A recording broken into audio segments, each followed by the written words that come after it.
মই যিমান পাৰিছো চিকিৎসা কৰিছোৱেই। মই যিমানখিনি পাৰিছো ইমানখিনিতো চিকিৎসা কৰিছোৱে। আপোনালোকে যিমান পাৰে আমাক সিমান সহায় কৰক। আপোনালোকে যোনে যিমান পাৰে সিমান সহায় কৰক, মোৰ অকমান সহায় লাগে। আপোনালোকৰ সহায়ত যাতে আল্লাই ঘূৰাই দিয়ে মোৰ ল'ৰাটোক। মোৰ ল'ৰাটো মোৰ বুকুত জুৱে, আপোনালোকৰ সহায়ত যাতে ভগৱান আল্লাই ঘূৰাই দিয়ে। দূৰণিলৈ লৈ যাব লাগে, ভাল স্পেচিয়েলিষ্ট ডক্তৰ দেখুৱাব লাগে। মই এতিয়া অক্ষম হৈছো, আপোনালোক অসমবাসীয়ে যিমান পাৰে অলপ সহায় কৰক। দূৰণিলৈ লৈ যাব লাগে, ভাল ডাক্তৰ দেখুৱাব লাগে, স্পেচিয়েলি ডাক্তৰ দেখুৱাব লাগে। এতিয়া মই অক্ষম হৈছো, মোৰ কাৰণে আপোনালোকে সকলো অসমবাসীয়ে যোনে যিমান পাৰে মোক অলপ সহায় কৰক।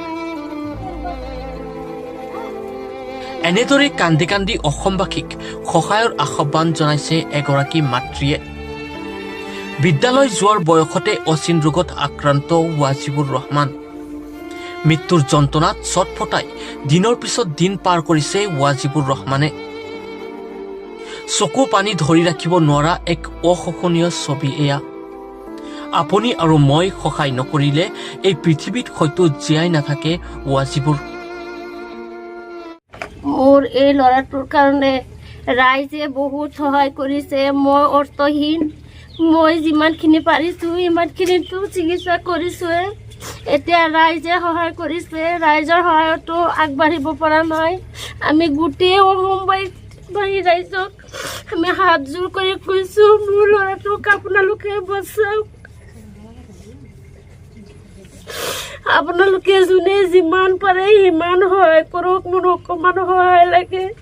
মোৰ ল'ৰাটো মোৰ বুকুত জুৱে, আপোনালোকৰ সহায়ত যাতে ভগৱান আল্লাই ঘূৰাই দিয়ে।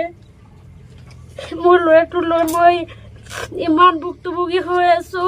মোৰ ল'ৰাটোৰ কাৰণে মই যিমান ডাক্তৰ দেখুৱাব পাৰিছো ইমানে দেখুৱাইছো। এতিয়া দূৰণিলৈ লৈ যাব লাগে, ভাল ডাক্তৰ দেখুৱাব লাগে, স্পেচিয়েলি ডাক্তৰ দেখুৱাব লাগে। এতিয়া মই অক্ষম হৈছো, মোৰ কাৰণে আপোনালোকে সকলো অসমবাসীয়ে যোনে যিমান পাৰে মোক অলপ সহায় কৰক। আৰু মই কি কম, মোক ক'বলৈ মনত কোনো ভাষা নাই।